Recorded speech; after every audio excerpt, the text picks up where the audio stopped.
So if those plays are intercepted, it's a different game altogether, and we're calling for Shedeur Sanders. What a wild twist this turned out to be. Tony Grossi, yes, the same guy who's been one of Shedeur Sanders' loudest haters, just flipped the whole narrative upside down. Can you believe it? This man went from doubting Shedeur's every move to suddenly calling him better than Dillon Gabriel. Yeah, it's frustrating. It's frustrating. To lose the same way every time, it's frustrating as hell. And even saying he should be the Browns' starting quarterback. That's not just a change of opinion. That's a full-blown shockwave through Cleveland. Fans are stunned because Grossi wasn't just any critic. He was one of the most vocal voices tearing into Shedeur from the start. After that Steelers game, though, something clearly changed. Whatever Shedeur did on that field must have hit different, because Grossi's turnaround isn't small. It's dramatic. It's not every day you see a sports analyst eat his own words in front of the entire city, but here we are. This move has everyone talking. I thought he was much better against Minnesota than he was against Pittsburgh. He was not good. Yeah, I thought he was worse. Yeah, I agree. Yep, he definitely took a step back. He easily could have had 4 interceptions yesterday. Oh, gosh, easily. They dropped a lot. You know, everybody dropped his passes yesterday. The Steelers can't catch interceptions. They have 0 on the season. From diehard Browns fans to national sports shows.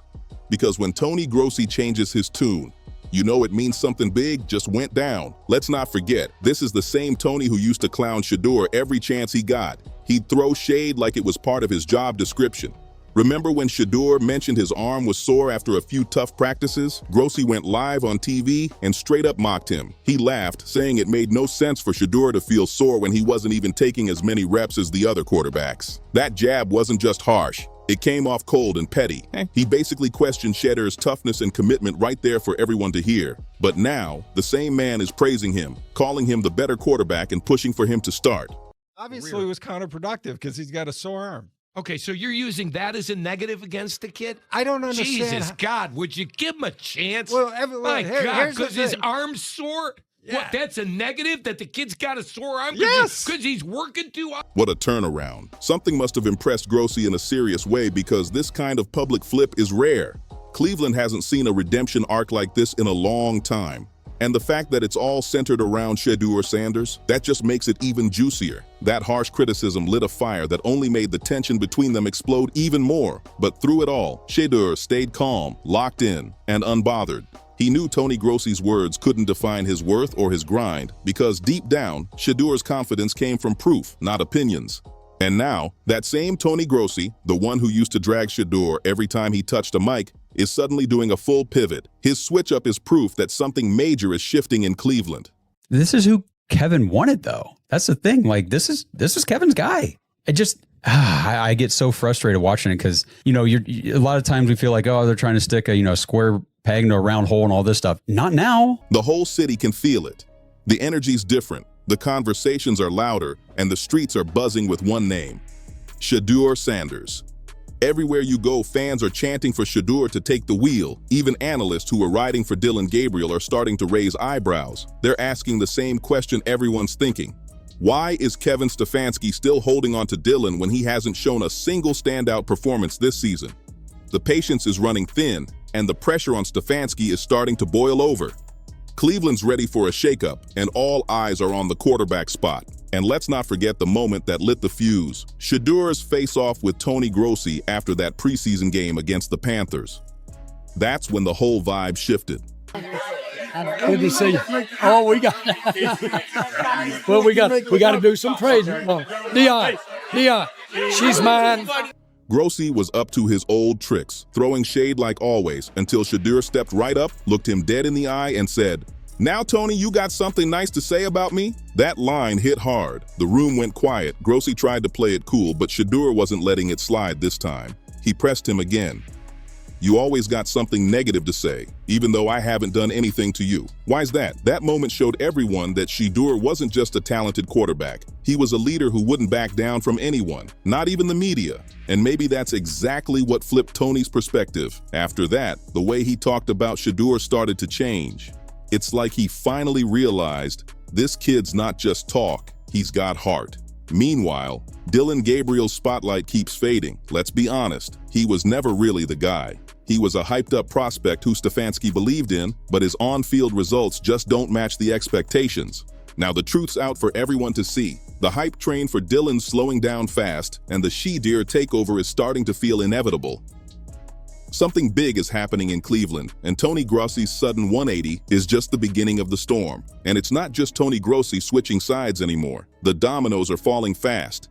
Even Rex Ryan, one of the toughest, loudest, and most old-school voices in football, is eating his words about Shedeur Sanders. This man was just on TV last week, red in the face, practically shouting that Shedeur wasn't ready, that he wasn't working hard enough, and that Dillon Gabriel earned that top spot.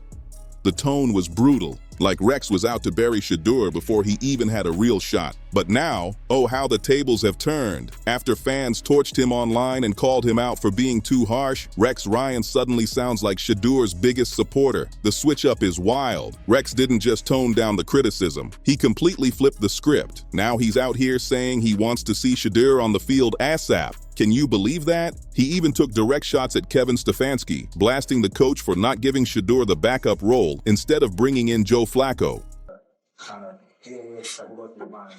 Yeah, it's frustrating. It's frustrating. To lose the same way every time, it's frustrating as hell. According to Rex, that move made 0 sense, and he's calling it a straight-up missed opportunity. He said Cleveland should have focused on developing 2 young guns, not relying on an aging veteran who's already had his run. In Rex's words, this team needs to see what the future looks like, not live in the past. That's a bold statement coming from a guy who was just tearing Shedeur apart days ago. And get this, Rex went even further. He told the media that his new stance isn't just about Shedeur being on the roster, it's about what he represents. Rex said he sees real potential in Shedeur and believes the Browns are wasting time if they don't give him a shot to prove himself. He said, if the Browns are serious about building a future, they need to start giving their young quarterbacks the keys and let them drive. That's a massive turnaround for someone who was doubting Shedeur's discipline and focus just a week ago. But the craziest part, even players inside the Browns locker room are starting to echo that same frustration. The walls are shaking in Cleveland right now. People are talking, and not quietly. Reports say several key players are beginning to question Stefanski's loyalty to Dillon Gabriel. They're seeing the same thing fans are. Gabriel's performance isn't matching the hype, and Shedeur deserves a real chance to show what he can do. And when Myles Garrett speaks up, you know it's serious. The Browns' defensive superstar has finally let his feelings be known, and he's not holding back. Garrett reportedly voiced his irritation with Stefanski's play calling it predictable and too cautious, especially when the offense keeps stalling. But what really got people's attention was when he hinted that Stefanski's biggest mistake was ignoring Shedeur Sanders. Garrett's comments hit the locker room like a bomb. He said it straight. The offense needs fresh energy, and the team can't keep running the same script expecting different results. His words carried weight, and fans are loving it. The pressure on Stefanski is through the roof right now because when stars like Myles Garrett start questioning your decisions, you know the clock's ticking. At this point, the whole organization can feel the shift. Even the media can't deny it anymore. Rex Ryan backing Shedeur, Tony Grossi flipping sides, and players like Garrett speaking out, that's not coincidence, that's momentum. Something big is brewing in Cleveland, and it's all centered around one name that just refuses to fade away. Obviously, it was counterproductive because he's got a sore arm. Okay, so you're using that as a negative against the kid? I don't understand. Jesus, God, would you give him a chance? Well, My God, here's the because his thing. arm's sore? Yeah. What, that's a negative? That the kid's got a sore arm? Yes. Because he's working too hard? Shedeur Sanders. Myles Garrett has had enough. The all-pro defensive monster finally let his emotions spill, venting about how draining it's been to keep watching the same disappointing results week after week. You could hear the exhaustion in his voice. He's tired of the same mistakes, the same losing cycle, and the same excuses. He said it straight. The team can't keep doing this and expect anything to change. That frustration, it's real, and it's spreading fast through the Browns locker room. And the biggest reason for that frustration, Dillon Gabriel's recent performances, or lack thereof. His struggles on the field have completely flipped the script in Cleveland. The same fans who once backed him are now calling for something different. Even the harshest critics of Shedeur Sanders, like Tony Grossi, are now demanding that Shedeur take over as the starter. Can you imagine that?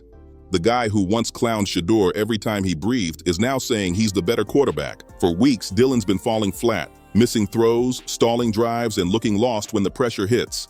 People are starting to lose patience, and the noise from fans, analysts, and even teammates is getting too loud to ignore. The Browns' offense looks lifeless, and everyone's wondering the same thing. Why is Kevin Stefanski still refusing to make the obvious move? Tony Grossi, who once wrote Shedeur off as not ready for the league, just publicly admitted that Shedeur outshines Dillon Gabriel and deserves the keys to the offense. That's a major statement, and a major hit to Dillon's reputation. But Grossi's not the only one flipping sides anymore. Rex Ryan, who used to tear Shedeur apart on national TV, is now one of his biggest supporters. Ryan went as far as calling out Stefanski directly, saying he made a huge mistake by picking Joe Flacco as backup instead of giving Sanders a real chance to grow. That's not just a take, that's a warning shot. When guys like Rex Ryan and Tony Grossi are uniting on the same side, you know the tide's turning. The narrative has shifted completely. From Shedeur's not ready to why isn't Shedeur starting right now? It's a total reversal, and it shows just how desperate things have gotten for the Browns. Even inside the locker room, the tension is thick. Myles Garrett has officially joined the chorus of voices calling out the coaching decisions. He's made it clear he's frustrated, not just with the play calling, but with Stefanski's stubborn loyalty to Dillon Gabriel. Garrett reportedly said that the offense keeps repeating the same patterns, and it's killing their momentum. Coming from a team captain and leader like him, those words cut deep. And honestly, he's not wrong. The Browns are running out of time to fix this mess, and the fans are losing hope. The pressure is sky high, and it's all landing squarely on Stefanski's shoulders. The city's demanding change, the players are speaking out, and even the critics have switched sides. That's a perfect storm Stefanski can't ignore forever. At this point, it's crystal clear. The people want Shedeur Sanders. They're done with waiting, done with excuses, and ready to see what this young quarterback can really do. The demand for Shedeur is exploding, and if Stefanski doesn't make a move soon, the fans might make it for him. The countdown has started. Cleveland's ready for a new era, and the city's screaming for Sanders to step up and take control of the Browns' future. So what's the move, Cleveland? Is it finally time for Shedeur Sanders to step up and take that starting quarterback spot once and for all? Fans everywhere are buzzing, wondering if Dillon Gabriel's had enough chances to prove himself. Because let's be honest, his window's closing fast. Has he shown enough to earn one more shot? Or has the time come to pass the torch to the young gun who's got the whole city talking? And what about Kevin Stefanski, the man in the hot seat? Will he finally crack under the pressure and hand the keys to Shedeur? Or will he double down and ride with Gabriel till the bitter end? The clock's ticking, and every play, every loss, every fumble is turning up the heat even more. The entire fan base is on edge, waiting for that moment when Stefanski finally makes the call. With Tony Grossi doing a total 180, Rex Ryan backpedaling from his criticism, and even Myles Garrett publicly voicing frustration, it's clear. The storm in Cleveland is reaching a breaking point. Something's got to give. The locker room feels it, the fans feel it, and now even the media can't ignore it. So let's talk about it. Who do you think deserves to lead the Browns moving forward? Should Shedeur Sanders take over and bring fresh life to the team? Or can Dillon Gabriel somehow flip the script before it's too late? Drop your take in the comments below, because this quarterback drama is only getting wilder by the week.